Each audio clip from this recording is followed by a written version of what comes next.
you average out the View hosts, among the dumbest people on television. Sonny's dumb. Certainly not the brightest person.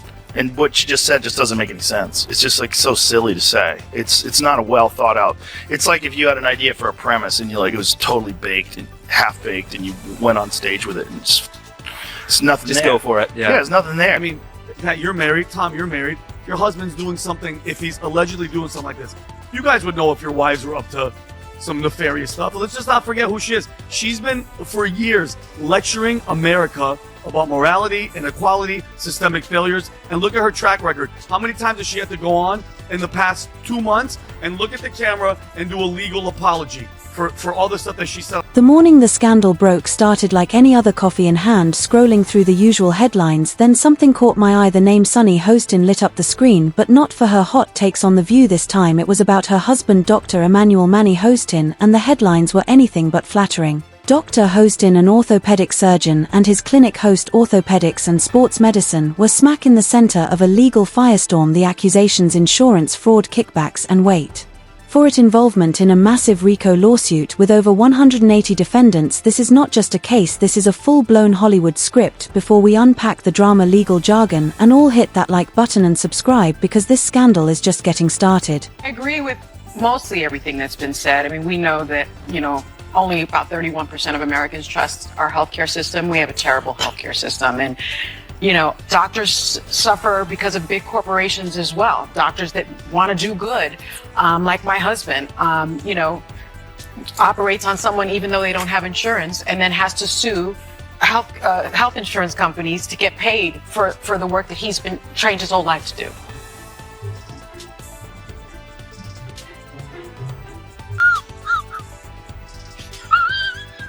Let's talk RICO, short for the Racketeer Influenced and Corrupt Organizations Act. It was designed to take down mobsters and crime rings, the kind of shady operations you see in old gangster flicks. But here's the twist: it's not the mafia on trial, it's doctors, surgeons, and medical businesses. The courtroom is now more Grey's Anatomy than Goodfellas, except this plot includes fraud and financial scheming. The lawsuit claims Dr. Hostin and his associates were gaming the system, collecting kickbacks for unnecessary surgeries and billing insurance for treatments that may never have happened. Imagine patients getting sliced open while the real operation was happening in the billing department.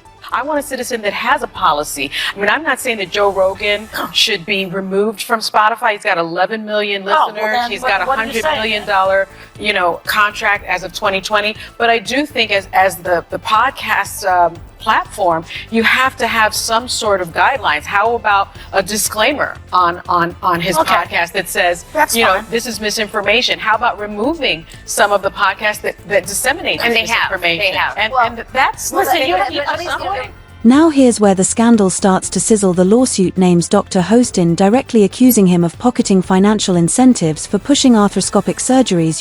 Those joint procedures that sound harmless and routine. Well, the lawsuit says some of those surgeries were not just unnecessary, they were completely fabricated. Were these patients actually in pain, or were they just revenue streams in a white coat Ponzi scheme? If proven true, this would be a medical betrayal of epic proportions. It makes soap opera drama look like a nursery rhyme. Imagine trusting your surgeon only to find out you were a prop in a con game. It's always the people that always do the pointing, and it always comes back to them, all right? So when you said this is the largest RICO case ever filed in the state of New York, you guys wrap that around your brain. That's bigger than the mafia case. Like, the mafia one was number one. This one takes it over. So he was scamming insurance companies from taxi drivers, Uber drivers, and Lyft drivers. He was performing unnecessary surgeries and then providing fraudulent medical services in exchange for the kick. Now let's look at the other side of the ring. The plaintiff is American Transit Insurance Company, also known as ATIC. They claim they were swindled out of millions billed for surgeries that never happened or were never needed. That's like paying for a ribeye and getting soggy tofu. But let's be honest, insurance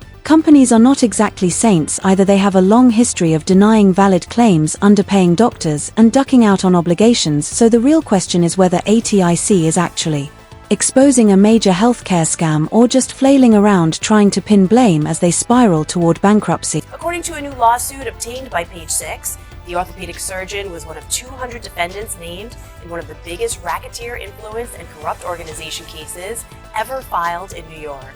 Emanuel was accused of federal insurance fraud and, quote, getting kickbacks by performing surgery and billing a company that insured taxi companies and Uber and Lyft drivers. Dr. Hostin's lawyer Daniel Thwaites came out swinging. He called the lawsuit a baseless move by ATIC to claw back money he claims they mismanaged in the first place. According to him, this is a last-ditch stunt by a crumbling company desperate for a scapegoat, a classic legal tactic: flip the script and paint the accuser as the villain. And speaking of flipping the script, Joe Rogan stepped in with a mic drop. Rogan didn't hold back. He ripped into The View for its hypocrisy, reminding everyone how Sunny Hostin used to lecture others while possibly hiding her husband's mess. He called the show plain stupid and joked that if you averaged the IQs of the hosts, you might still fall short of triple digits. I saw you on The View. Yeah.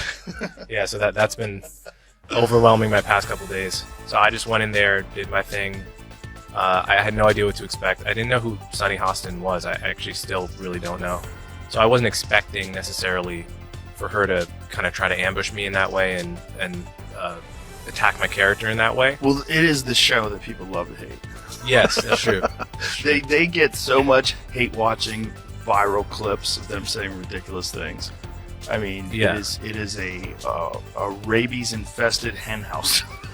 Brutal maybe, but Rogan fans were loving it. Meanwhile, as Dr. Hostin battles in court, Sunny Hostin has gone oddly silent. Normally she dives into controversy headfirst on The View, but now nothing but crickets. Is she protecting her image, distancing herself, or waiting for legal advice? The silence is deafening. Some think she's playing it smart, others think she's hiding from the fallout. One thing is clear: her silence is speaking louder than any monologue on daytime TV. And remember, this isn't just about Dr. Hostin. He's one of 180 people dragged into this legal circus, including other doctors, hospitals, and entire practices. If the allegations stick, this could become one of the biggest medical fraud cases we have ever seen. It's a video. Well, I have this. I'll show you this. Let me just read this and I'll come to you. So, Dr. Emanuel Manny Hostin, an orthopedic surgeon and husband of The View co-host Sunny Hostin, is accused in December lawsuit fraudulently billing insurance. By the way, this is a Daily Caller story I'm reading.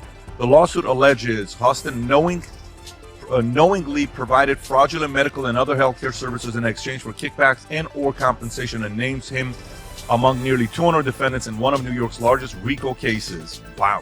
Hostin's attorney Daniel Thwaites denies the allegations, calling the lawsuit a meritless attempt by a near-bankrupt insurance carrier to intimidate doctors and restrict healthcare benefits.